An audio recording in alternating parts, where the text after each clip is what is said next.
everyone, my name is Ria, and today in this video I'll be explaining how to capture packets for accessing the website using Wireshark. So Wireshark is a very powerful and popular network analyzer for Windows, Mac and Linux. It is a tool that is used to inspect data passing through a network interface, which could be your Ethernet, LAN and Wi-Fi. So what it does is, it is used to capture all those packets that are sent and received on your network. So it can decode them for analysis.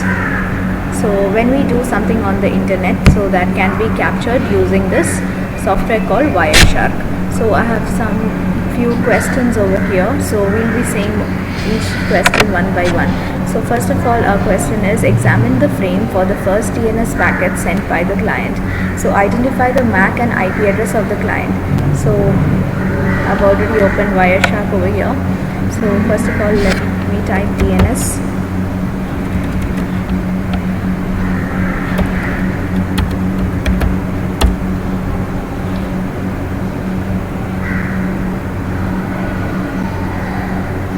Yeah, so it is capturing the packets. Yeah. So first of all, I'm supposed to see the MAC address. So this is my MAC address, and this is my Ethernet frame. And then in my first question, I'm supposed to get the MAC address and IP address. So this is my IP address. This is source IP address, and this is the destination IP address. Okay. So this is what is required for the first question. For the second subdivision, what is the content of the type field in the Ethernet frame? So in the Ethernet frame, we can see the content of the type field is IPv4. So we have to take the screenshot of this part alone and then paste it over there. So my second question is, examine the IP header for the first DNS packet sent by the client. In the IP header for the first DNS packet, what is the header length? What is the total packet length? So yeah, so Internet Protocol version 4. Here we can get the header length and the total packet length.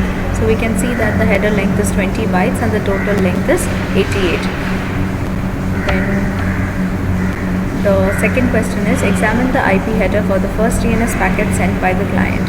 The first subdivision is, in the IP header for the first DNS packet, what is the header length? What is the packet length? Oh, okay, we did this. And identify the protocol type field. What is the number and type of the protocol in the payload? So we can see that the protocol used is UDP, and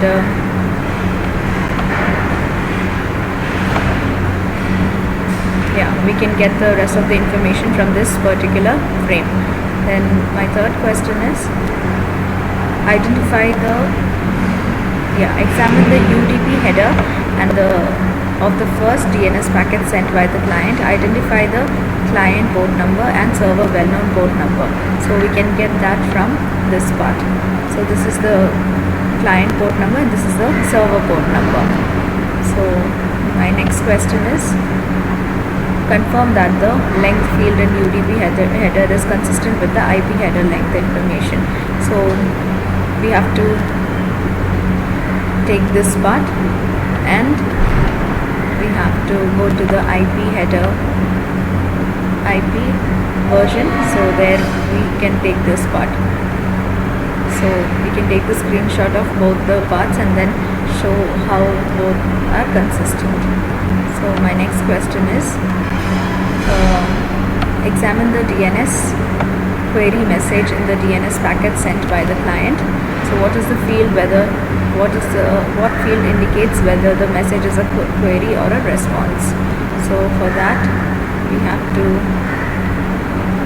come here, and then in the domain name system column we can see that the response time is given.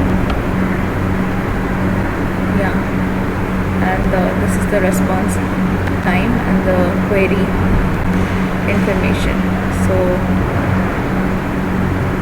what is the information carried out in the body of the query?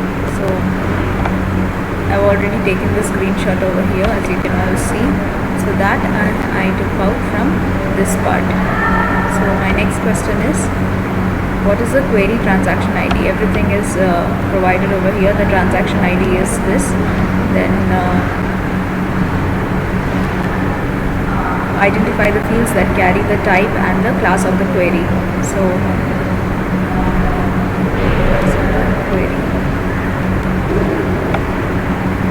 So if we can go to the query section, and then there we can find the class type. Yeah, type is SRV and class is any. So my next question is, consider the packet that carries DNS response to the above query. So what should the Ethernet and IP address for this packet be? So for that,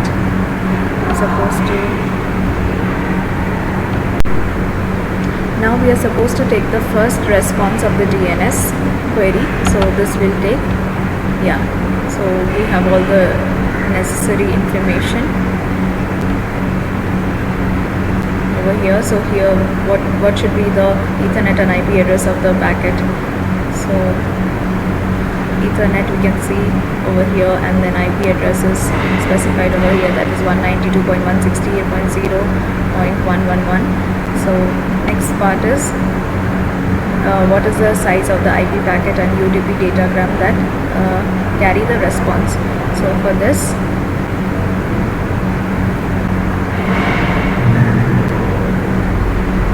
the total length is 136, and my next question is, what is the length of the TCP segment? So identify the frame that carries the first TCP segment in a three-way handshake that sets up the connection between HTTP client and server. So for that, you have to go here and then type TCP.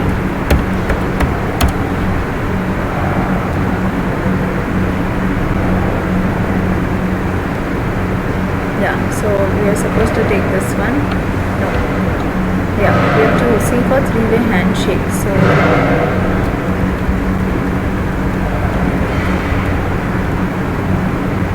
this is my three-way handshake. Sync, then second one is sync, comma, acknowledgement, then acknowledgement. So we are supposed to see for this one. Yeah. So what is the Ethernet and IP address? Similarly, we have to see for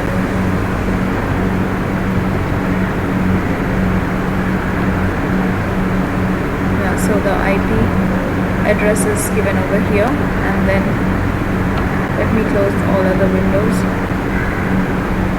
Yeah, so I have my IP address over here. Then my next question is, what is the length of the TCP segment? So length we can get from here, the total length is 52. Then my next question is, what is the initial sequence number for the segments from the client to server? So that we can get from this part. You can see that the initial sequence number is 0, then the window size is 8192, and my next question is, what is the initial window size? Yeah, so here we are supposed to specify the window size. So the window size is 8192. So find the hexadecimal character that contains the sync flag bit. So that we are supposed to take from here.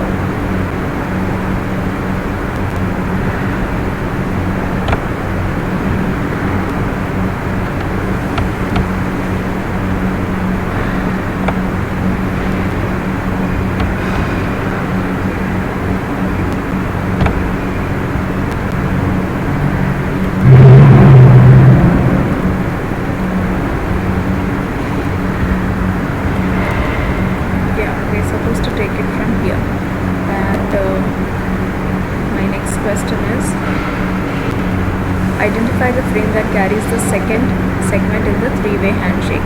So the second segment in three-way handshake is this one. Yeah.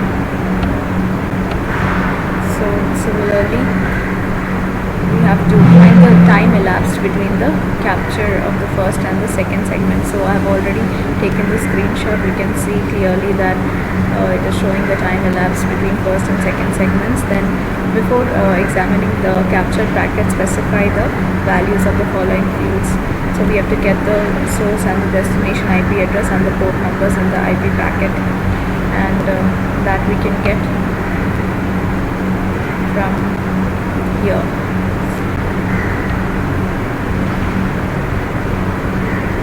Yeah, so we can get the source, destination IP address and source IP address from here.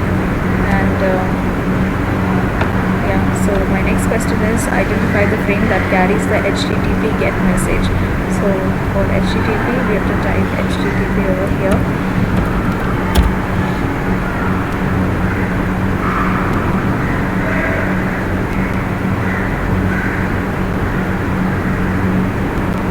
HTTP GET message. Yeah.